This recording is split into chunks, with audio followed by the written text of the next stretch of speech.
अस्सलाम वालेकुम दोस्तों, आज हम बात करने वाले हैं चिली की। चिली एक ऐसा मुल्क जो दुनिया में सबसे लंबा है। जी हाँ दोस्तों, आपने सही सुना, ये अमेरिका के कॉर्नर में मौजूद है। आज ये मुल्क डेमोक्रेसी, पीस और डेवलपमेंट का सिंबल माना जाता है। लेकिन क्या तुम जानते हो कि इसी चिली में कभी दुनिया के सबसे खतरनाक डिक्टेटर्स ने हुकूमत की थी। आज हम जानेंगे चिली की असल कहानी, कैसे एक डेमोक्रेटिक नेशन बन गई एक डिक्टेटरशिप का शिकार, और फिर कैसे अवाम ने अपनी आज़ादी वापस हासिल की। मैं हूं तुम्हारा होस्ट मोहम्मद काशान और ये है चिली की हिस्ट्री, डिक्टेटरशिप से डेमोक्रेसी तक।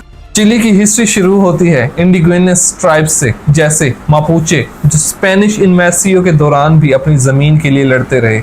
1500 सेंचुरी में स्पेनिश एलेंटे ने चिली को अपने कंट्रोल में ले लिया और 300 साल तक इसके ऊपर हुकूमत की और उनकी कॉलोनी बना रहा। लेकिन 1808 में जब स्पेन में पॉलिटिकल क्राइसिस हुए, चिली में इंडिपेंडेंस मूवमेंट शुरू हुई।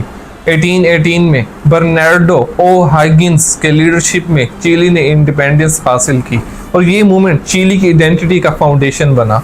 इंडिपेंडेंस के बाद चिली ने लैटिन अमेरिका में सबसे स्टेबल डेमोक्रेसी स्टैब्लिश की।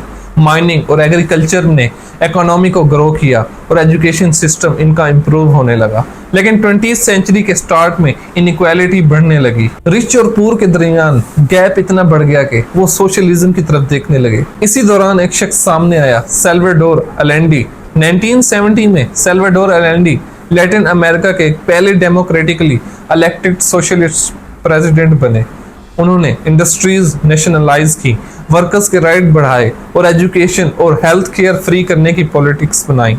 पॉलिसीज बनाने के बाद लेकिन ये पॉलिसीज अमेरिका को पसंद नहीं आई। कोल्ड वार के दौरान यूएस को डर था कि चिली एक सेकंड क्यूबा बन जाएगा, इसलिए CIA ने अलेंडे की गवर्नमेंट को डिस्टेबलाइज करना शुरू किया।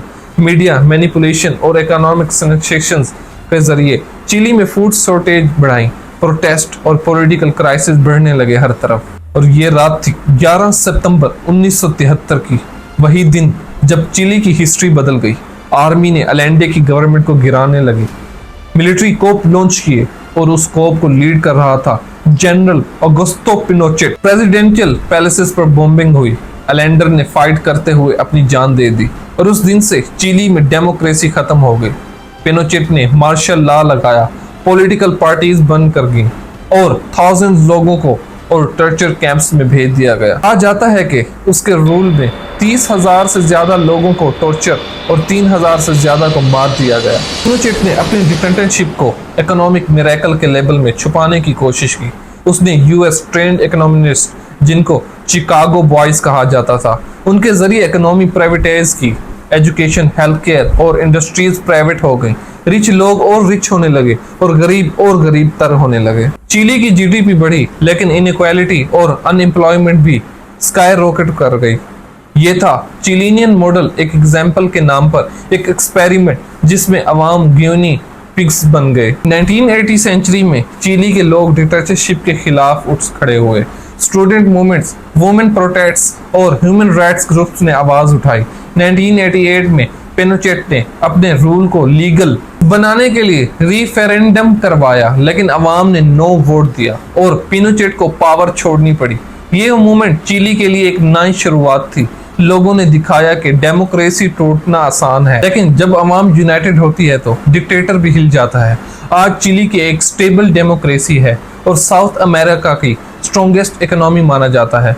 कॉपर एक्सपोर्ट, टूरिज्म और एजुकेशन ने कंट्री को ऊपर उठाया, लेकिन अब भी इनइक्वालिटी का इश्यू मौजूद है।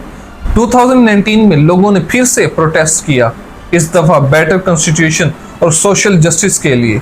तो दोस्तों, ये थी कहानी चिली की। उम्मीद करता हूँ आपने इससे कुछ सीखा होगा और हमें भी कुछ इससे सीखना चाहिए। अगर तुम्हें ये वीडियो पसंद आई हो तो लाइक करो, शेयर करो और कमेंट करो कि अगली वीडियो किस कंट्री के हिस्ट्री पर होनी चाहिए।